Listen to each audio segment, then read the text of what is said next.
Olá, leitores e leitoras!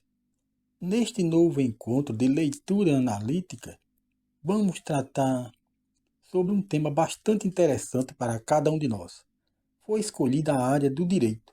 Mas o que seria isto? Fala-se muito sobre o Estado de Direito, que impera em determinada nação. Mas este conteúdo é bastante complexo, devido à sua amplitude. Operar neste ramo é trabalho para os profissionais qualificados para esse fim. Porém, nós, cidadãos e cidadãs comuns, podemos nos eh, suprir de elementos contextuais obtidos através de nossas leituras, para que tenhamos alguma noção, para nos situarmos sobre o que seria esta temática, para não ficarmos totalmente desligados desta tão importante área da sociedade. É o que esperamos com esta nossa atividade a partir de agora. Desde já agradeço a participação de vocês.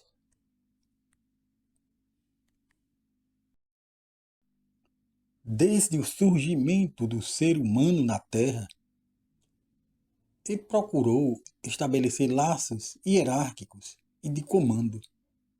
Os patriarcas, os chefes das tribos, já colocavam em prática certo sistema de obediência para seus comandados.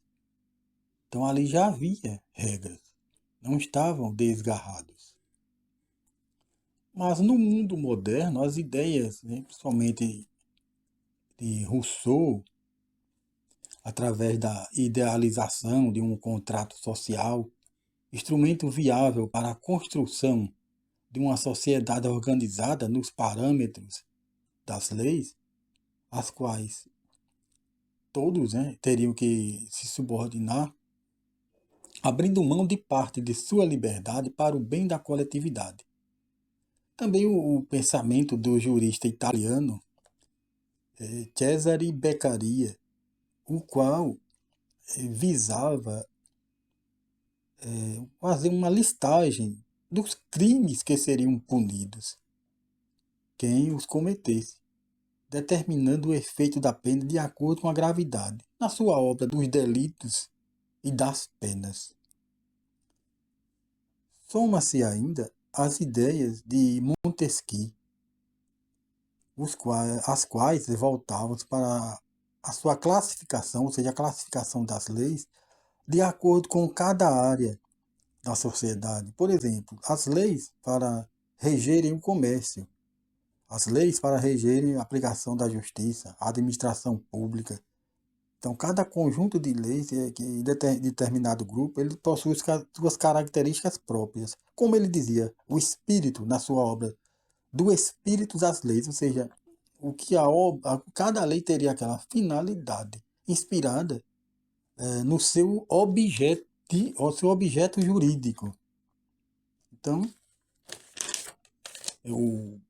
ainda sobre esse último autor, o Montesquieu, devemos nos atentar que com o avanço da modernidade, então o mundo, somente agora no mundo contemporâneo, como é chamado o tempo em que vivemos, novos grupos vão aparecendo, digamos assim, novos grupos jurídicos vão aparecendo, e necessariamente outros espíritos, outras inspirações são motivadas para elaborar leis específicas, terão que ser acrescentadas. Podemos citar, no caso, as leis que regem o mundo virtual, ou seja, tem um espírito da lei, uma finalidade para as leis que tratam da internet, do mundo virtual. E no tempo lá de Montesquieu, não existia ainda. Mas ele preparou lá, com a sua ideia, quando a sociedade vai se modernizando, novos parâmetros jurídicos vão aparecendo e novas leis terão que ser adequadas de acordo com aquele objeto.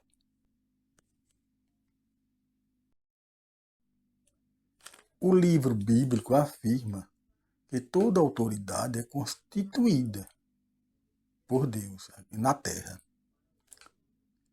No entanto, muitas vezes o ser humano, ele governa de forma absoluta e se afasta dos princípios divinos.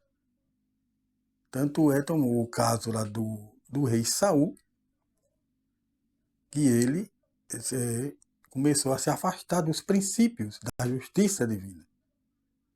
E ele foi deposto quando o rei Davi assumiu no lugar dele. Então, lá na França, onde havia o absolutismo, os monarcas, né, com a influência da religião, do catolicismo, eles assumiam o governo e eles afirmavam que estavam ali por o direito divino, que tinham colocado ele no poder. Mas eles não, muitas vezes não queriam se submeter também aos princípios da justiça divina. E não era para ser daquela forma. E praticamente de uma maneira totalitária. Inclusive, né, até no mundo atual, há casos ainda em alguns países que o modo de governar do totalitarismo ainda existe, infelizmente. Com o avanço da democracia, principalmente com a divisão dos poderes, o legislativo, né, que elabora as leis, o executivo, que tem que cumprir, e o judiciário, que faz cumprir as leis. Então houve essa divisão dos poderes para justamente não dar espaço para um governo totalitário. Então o poder político, né, no regime democrático está submetido à vontade coletiva da sociedade. Mencionamos no início de nossa conversa o Estado de Direito. Agora tentaremos expor alguns conceitos que expliquem o que seria isto. Quando a nação é governada pelas leis, o chamado império da lei, os seus segmentos devem se subordinar pelos seus atos, os atos legais, o aparato legal constituído. Ou seja, não se deve inventar de uma hora para outra, ou presumir norma ou procedimento, sem que antes não esteja definido em lei. Mas o melhor ainda, porque o Estado de Direito seguir as leis já é um grande passo. Mas o tema mais difundido é o Estado democrático de direito, uma vez que é submetido à vontade popular. E onde o Estado de Direito apenas seguidor de leis, pode acontecer até mesmo uma ditadura, onde a lei vai estar lá, mas a lei de acordo com o pensamento do governante, sem ter o aval da sociedade. Então, no Estado democrático de direito, é submetido à vontade popular através de quem? Dos representantes eleitos, que realizarão, né, a construção das leis, que regerão o país. Tem as leis estaduais, as leis municipais, né?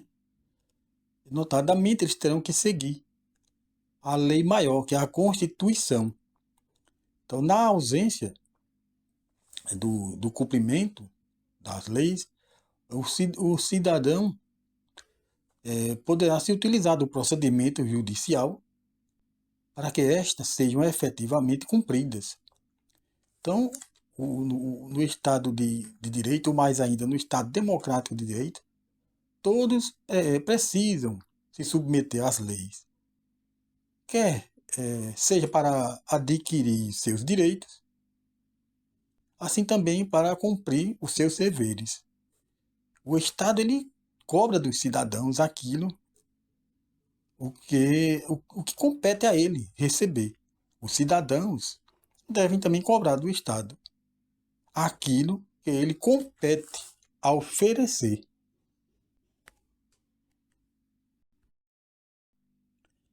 Imaginemos uma sociedade sem regras previamente definidas, ficando a cargo da consciência de cada um, o respeito aos princípios da boa convivência. Neste pensamento, o ser humano ele possuiria a liberdade plena. A lei do mais forte prevaleceria. No entanto, para que este fantasma jurídico não impere, as nações possuem suas constituições, assim como suas leis também menores, para o ordenamento jurídico social. O objeto do direito objetivo é este, que acabamos de mencionar: garantir de maneira legal o interesse da coletividade. É o direito no seu âmbito geral. Toda a legislação que está lá disponível para toda a sociedade, para a coletividade, e o Estado é o detentor. Então, em se tratando do direito subjetivo, como a própria palavra já fornece uma pista, é algo mais específico. É o poder que ele é deliberado a alguém, um grupo social ou uma instituição. Mas este poder deve estar subordinado às leis superiores, às gerais, aquelas lá para o conjunto da sociedade. Ou seja, o direito objetivo ele está lá para todos. O direito subjetivo ele tem leis específicas para, digamos, grupos sociais, trabalhadores, instituições. Mas as leis que beneficiam lá o direito subjetivo, elas têm que estar contidas lá no objetivo, no da coletividade. Mas há leis específicas para grupos ou pessoas, autoridades, explicando melhor. Um agente, né, um policial, um governador de estado, eles possuem cada um seus respectivos poderes. Porém, eles estão subordinados. As suas ações, o modo de agir, de acordo com a lei. Ele tem a autoridade dada a ele, lá, no caso do direito subjetivo, aquela direito de agir, de ação pelo cargo. Mas tem que estar lá contida, lá no direito objetivo, naquele direito geral. Não pode se desviar dele. A Constituição Federal, como sendo a lei maior, que no caso do Brasil ou outras nações, todos os atos devem ser constitucionais, ou seja, dentro do que está escrito na Constituição brasileira. Todos são iguais perante a lei. O nome, né, deste documento oficial já afirma. Entretanto, há aqueles indivíduos que possuem prerrogativas. No caso do direito subjetivo, estes direitos da pessoa, da autoridade ou da instituição, eles possuem suas prerrogativas diferentes, né, em razão a outras pessoas da sociedade, em razão do cargo, né, que ocupam. Mas sempre dentro do princípio da limitação dos poderes. Então, através da leitura, podemos colher essa distinção, que o direito é um só, mas foram colocadas essas divisões para dar mais espaço ao entendimento. Então, o direito objetivo, que está lá contido para toda a coletividade, e o direito subjetivo são leis específicas para prerrogativas de cargos ou instituições. É como um trabalhador que ele tem direito a receber algo, né, inerente à sua função. Há um direito subjetivo, ou seja, da pessoa.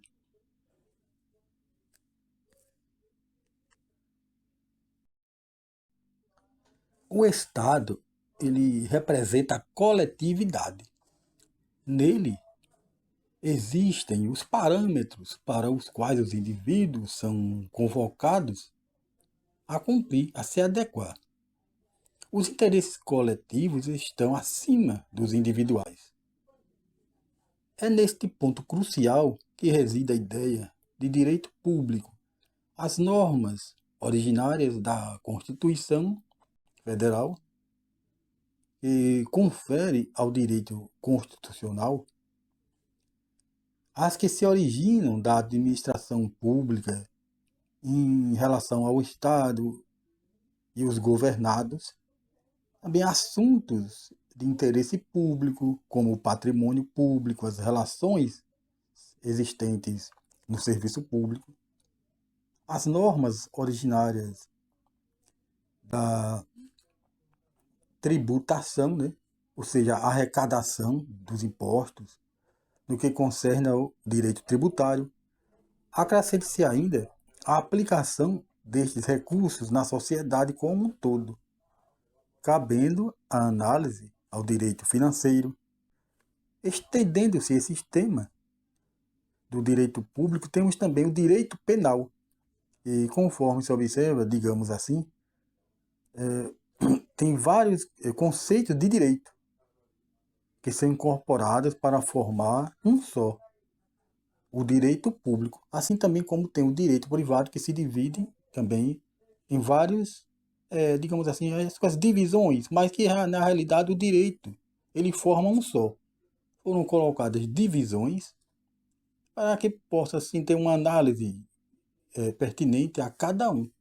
Então, essa questão do direito público está ligado mais à legislação que está lá publicada lá pelo Estado, né, que foram a lei as leis que foram aprovadas lá na Constituição, no Congresso Nacional, no caso das Assembleias Legislativas, as leis que são aprovadas nos estados também, as câmaras municipais.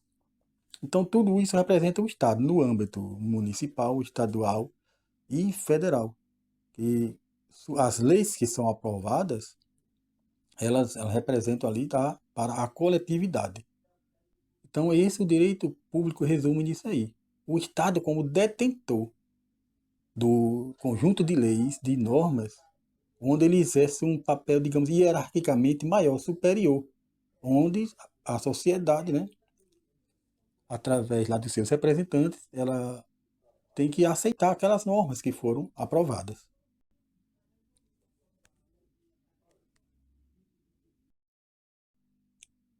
O ramo do direito privado está relacionado à organização dos interesses privados. As partes pleiteiam algo e, de acordo com esse direito, elas estão em pé de igualdade. Claro que há muitas vezes uma questão de uma empresa contra um empregado, mas digamos, ideologicamente, é tratado o ramo do direito privado como uma questão de igualdade entre as partes. Então, cada um ela tem a disputa de um objeto, né, jurídico, e cada um vai apresentar seus argumentos, buscando alcançar, né, o ganho da causa. Pode ser de empresas, né, de pessoa para pessoa, ou pessoas contra empresas, ou vice-versa. Soma-se ainda a ação, né, de pleitear algo também, né, contra o Estado, né, ou vice-versa também. Observemos que o Estado, no direito público, ele é hierarquicamente superior, uma vez que ele possui os instrumentos legais para, digamos assim, conduzir a sociedade. Como, por exemplo, as leis, né, contra os crimes tributários, as quais ela age contra os sonegadores de impostos. Ou então, como no direito público, o direito penal, onde tem lá, está escrito lá, contido aquela legislação penal que o Estado impõe vai ser uma sentença contra quem comete aquele delito. Então lá, o Estado, ele há aquela superioridade. Então agora, em se tratando de disputa de uma causa particular entre um cidadão e o Estado, eles estão agindo de maneira igualitária na busca do que se pretende, como uma indenização pecuniária, por exemplo. Outro ponto de crucial importância a se dizer é que entre a disputa das partes envolvidas, como uma empresa e um empregado, para exemplificar, as normas estatais estarão lá para equilibrar as forças. Sempre o Estado ele vai ser o detentor das diretrizes, né, das normas, para as ações possam ser levadas adiante. As divisões do direito privado. Assim como o direito público, o privado possui suas divisões, tais como o direito civil, que trabalha com as questões familiares, as obrigações contratuais, patrimoniais, entre outras. O direito empresarial, que trabalha com a organização das atividades relativas ao comércio, né? Por exemplo, no que concerne também à criação, administração e extinção, ou seja, fechamento de empresas.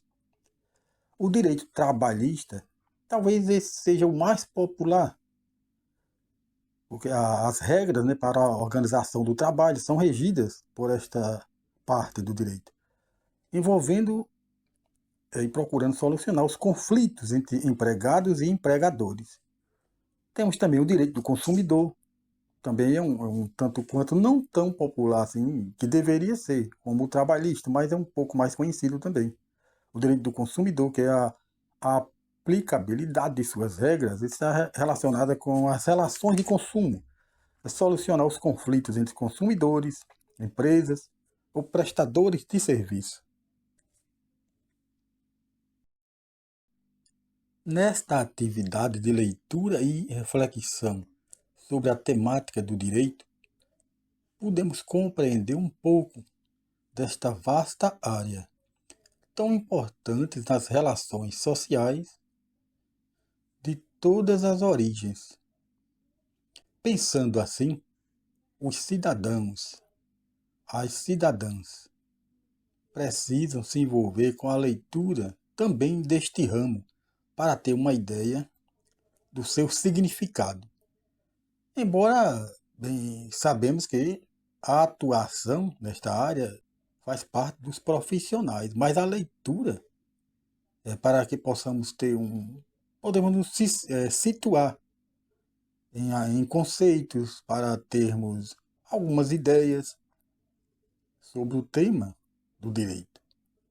Então, desde já que terminamos esse trabalho e que procuremos sempre acompanhar em outras leituras, outras referências, para que possamos compreender o mundo em que vivemos.